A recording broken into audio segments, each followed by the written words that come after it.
Tantor Audio, a division of Recorded Books, presents A History of the Vampire in Popular Culture. Love at First Bite by Violet Fenn. Narrated by Rayner. Preface.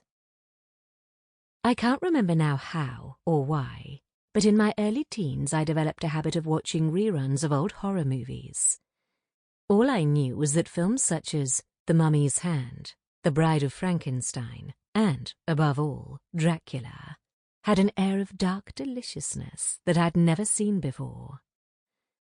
I felt a kinship with the mythical monsters, and Christopher Lee was, to me, the perfect boyfriend. Life in the world of the old horror movies was simple and clear-cut, literally black and white, dead or alive. I rapidly became obsessed with this twilight world of death, beauty, and barely disguised sexuality. Videotape recorders had not long become available, and I would fill tape after tape with overnight recordings, getting up early on a Sunday to watch beautiful women being threatened by caped intruders, before I was forced to rejoin the real world again to spend quality time with my family. Luckily for me, this was the 1980s, and the goth scene was in full flow, a ready source of music, movies, and the macabre. I spent my pocket money on cheap Constance Carroll eyeshadows from the local market, wore so much black eyeliner that I looked as though I'd been punched in the face, and listened endlessly to Phantasmagoria by the Damned, First and Last and Always by the Sisters of Mercy, and God's Own Medicine by the Mission.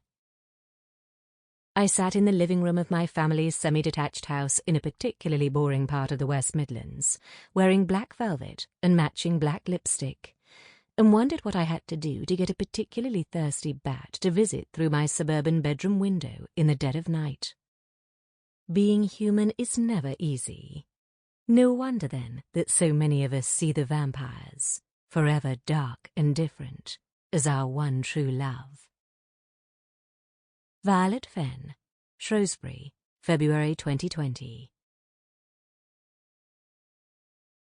I was finishing the manuscript for this book when the COVID-19 pandemic hit. As I write this, most of the world is under lockdown, and many of us are very, very scared. Hugest thanks to those who continue to help and support me while going through endless stresses and strains of their own. I really hope we're all still around to look back on it in wonderment by the time this goes to print. Eternal, immortal love to you all. Introduction. Release the bats. But first on earth, as vampire sent, thy course shall from its tomb be rent, then ghastly haunt thy native place, and suck the blood of all thy race. Excerpt from The Giaour by Lord Byron, published 1813. Sleep all day, party all night, never grow old, never die. It's fun to be a vampire. The Lost Boys. More than 2 centuries after John William Polidori wrote The Vampire, and almost 125 years after the publication of Bram Stoker's Dracula, public thirst for vampires shows no sign of abating. Endless books, film and television shows have portrayed the blood-sucking anti-heroes as everything from seductive lovers to outright monsters, and sometimes both at the same time. So why do modern audiences still hunger for a pair of sharp fangs in the middle of the night? There are enough psychological theories to sink the Demeter, most of them revolving around blood, death, and sex. There are plenty of psychoanalytical interpretations of the vampire myth, most of them to do with lust and fangs, and the symbolism of penetrating delicate flesh.